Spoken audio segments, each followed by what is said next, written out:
Un court miracle, chapitre 2, la séparation et l'expiation. Section 2, l'expiation comme défense. Tu peux faire tout ce que je demande. Je t'ai demandé de faire des miracles et j'ai expliqué que les miracles étaient naturels, correctifs, guérissants et universels. Il n'est rien qu'ils ne puissent faire, mais ils ne peuvent être accomplis dans un esprit de doute ou de peur. Quand tu as peur de quoi que ce soit, tu reconnais à cette chose le pouvoir de te blesser. Souviens-toi que là où est ton cœur, là aussi est ton trésor. Tu crois en ce que tu estimes. Quand tu as peur, tu estimes mal. Alors ton intelligence, inévitablement, estimera mal et en dotant toutes tes pensées d'un pouvoir égal, détruira inévitablement ta paix. C'est pourquoi la Bible parle de la paix de Dieu qui surpasse toute intelligence. Cette paix est totalement incapable d'être ébranlée par quelque erreur que ce soit. Elle nie à tout ce qui n'est pas de Dieu la capacité de t'affecter. Voilà le bon usage du déni. Il n'est pas utilisé pour cacher quoi que ce soit, mais pour corriger l'erreur. Il porte toute erreur à la lumière et, puisqu'erreur et ténèbres sont la même chose, il corrige l'erreur automatiquement. Le véritable déni est un puissant mécanisme de protection. Tu peux et tu devrais nier toute croyance voulant que l'erreur peut te blesser. Ce genre de déni n'est pas une dissimulation mais une correction. Ton esprit juste en dépend.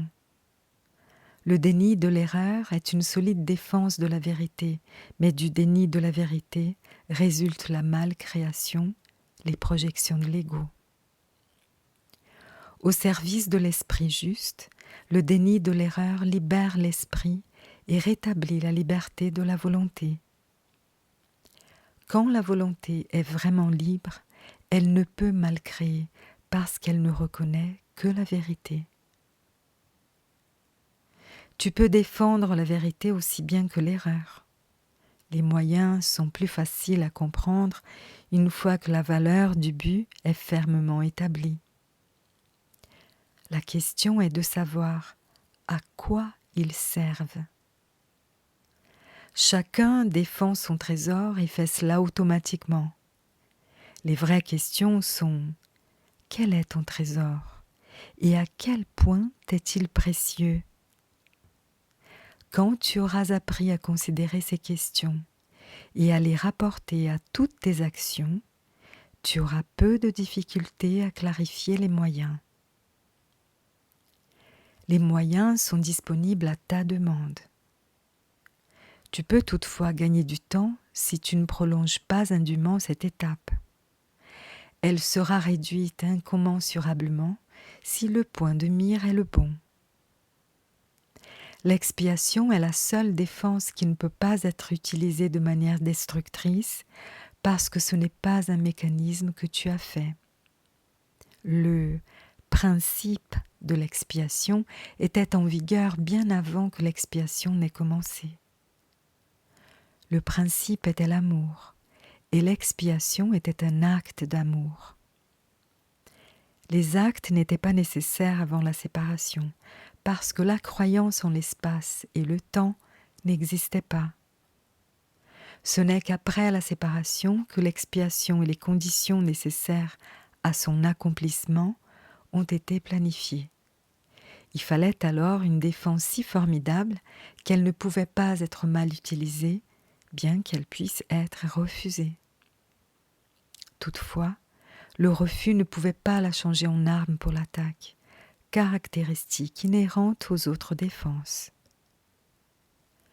L'expiation devient ainsi la seule défense qui ne soit pas un glaive à deux tranchants. Elle peut seulement guérir. L'expiation fut intégrée dans la croyance espace-temps pour mettre une limite aux besoins de cette même croyance et pour finalement compléter l'apprentissage. L'expiation est l'ultime leçon. L'apprentissage lui-même est temporaire, comme les salles de classe où il a lieu. L'aptitude à apprendre n'a aucune valeur quand le changement n'est plus nécessaire. Ceux qui sont éternellement créateurs n'ont rien à apprendre. Tu peux apprendre à améliorer tes perceptions et tu peux sans cesse devenir un meilleur apprenant.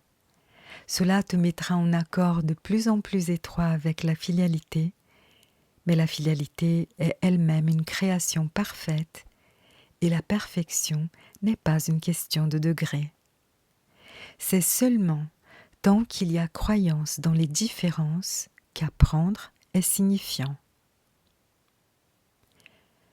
L'évolution est un processus dans lequel tu sembles passer d'un degré à l'autre. Tu corriges tes faux pas précédents en allant de l'avant. En fait, ce processus est incompréhensible en fonction du temps, puisque tu retournes lorsque tu avances. L'expiation est le mécanisme par lequel tu peux te libérer du passé en avançant. Elle défait tes erreurs passées, t'évitant ainsi d'avoir constamment à revenir sur tes pas sans approcher de ton retour. En ce sens, l'expiation fait gagner du temps, mais, comme le miracle qu'elle sert, elle ne l'abolit pas. Tant qu'il y a besoin d'expiation, il y a besoin de temps. Mais l'expiation en tant que plan complété a un rapport unique avec le temps. Jusqu'à ce que l'expiation soit complète, ces différentes phases se dérouleront dans le temps, mais l'expiation tout entière se tient à la fin du temps. Alors le pont du retour est construit. L'expiation est un engagement total. Tu penses peut-être encore que cela est associé à une perte. C'est une erreur que font tous les fils séparés de Dieu, d'une façon ou d'une autre. Il est difficile de croire que la meilleure défense soit celle qui ne peut attaquer. C'est ce que signifie « les doux hériteront la terre ». Ils en prendront littéralement possession à cause de leur force. Une défense à double sens est faible intrinsèquement, précisément parce qu'elle a deux tranchants et qu'elle peut se retourner contre toi à l'improviste. Cette possibilité ne peut pas être contrôlée, sauf par les miracles. Le miracle tourne la défense de l'expiation à ta réelle protection. Et alors que tu te sens de plus en plus sécurisé, te connaissant toi-même à la fois comme frère et comme fils, tu assumes ton talent naturel qui est de protéger les autres.